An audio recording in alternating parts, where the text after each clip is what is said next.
आपने कभी ऐसा आध्यात्मिक आयोजन देखा है जहाँ सद्भक्ति के साथ समाज बदलता हो, जहाँ दहेज मुक्त विवाह, रक्तदान और देहदान संकल्प सिर्फ दिखावा नहीं बल्कि बदलाव का प्रतीक हो। ये कोई सरकारी आयोजन नहीं बल्कि संत रामपाल जी महाराज के मार्गदर्शन में हुआ एक समाज सुधार कार्यक्रम है। आइए चलते हैं पाली के सतलोक आश्रम सोजत, जहाँ कबीर साहब प्रकट दिवस बना नई सोच की शुरुआत।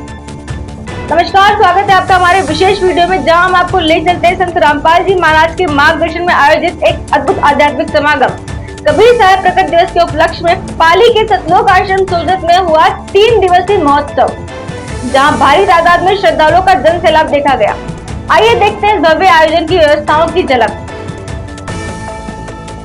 संत रामपाल जी महाराज के सानिध्य में बने सतलोक आश्रम में मुख्य द्वार से लेकर अंदर मुख्य पंडाल तक की व्यवस्था इतनी सुचारू है कि लाखों लोग बिना किसी अव्यवस्था के सत्संग का लाभ लिया। स्वयं सेवकों का अनुशासन और समर्पण इस समागम को और भी अलौकिक बनाता है।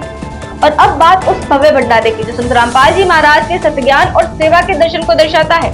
यहाँ लड्डुओं और जलेबियों के ढेर नजर आते हैं, जिन्हें भक्त प्रेम पूर्वक तैयार करते हैं। मिठाइयाँ बनाने का दृश्य इतना मनोहारी है कि हर श्रद्धालु इस सेवा में सहभागी बनना चाहता है। सतलोक आश्रम में साफ सफाई की व्यवस्था देखते ही बनती है। ठहरने की व्यवस्था भी इतनी सुनियोजित है कि लाखों लोग एक साथ शांत और सुखमय माहौल में समय बिताते हैं, वह भी बिना किसी प्रशासनिक हस्तक्षेप के। यह संत रामपाल जी महाराज के सच्चे आध्यात्मिक मार्गदर्शन का ही चमत्कार है। मुख्य परिसर का दृश्य तो अत्यंत मनमोहक था। यहाँ 3 दिन तक निरंतर पाठ हुआ। उनकी भक्ति का उत्साह हर हृदय को प्रेरित करता है। पार्किंग की व्यवस्था भी इतनी सुनियोजित है कि हजारों वाहन बिना किसी असुविधा के व्यवस्थित रहे। संत रामपाल जी महाराज के मार्गदर्शन में यह समागम सामाजिक सुधारों का भी प्रतीक है।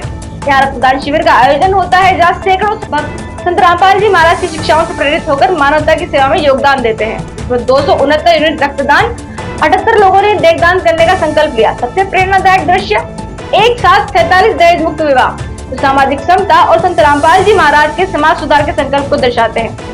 इसके अलावा 1156 लोगों द्वारा नशा और बुराइयों का त्याग करके संत रामपाल जी महाराज से नाम दीक्षा ग्रहण की। संत रामपाल जी महाराज का यह आध्यात्मिक समागम केवल एक आयोजन नहीं बल्कि सच्ची भक्ति, सेवा और सामाजिक उत्थान का जीवंत उत्सव है। उनके तत्व ज्ञान और शास्त्र आधारित मार्गदर्शन ने लाखों लोगों के जीवन को बदला है। तो आपने देखा कि कैसे एक आध्यात्मिक समागम सिर्फ आध्यात्मिक तक ही सीमित नहीं रहा बल्कि समाज सुधार का एक जीवंत मॉडल बन गया। संत रामपाल जी महाराज के मार्गदर्शन में हुए ये कार्य बताते हैं कि जब ज्ञान और सेवा साथ चलते हैं तो चमत्कार होता है। ये आयोजन हमें सिखाता है कि अगर सोच बदले तो समाज भी बदलेगा। ऐसे और जागरूकता भरे विषयों को जानने के लिए जुड़े रहिए एसएन राजस्थान के साथ। धन्यवाद।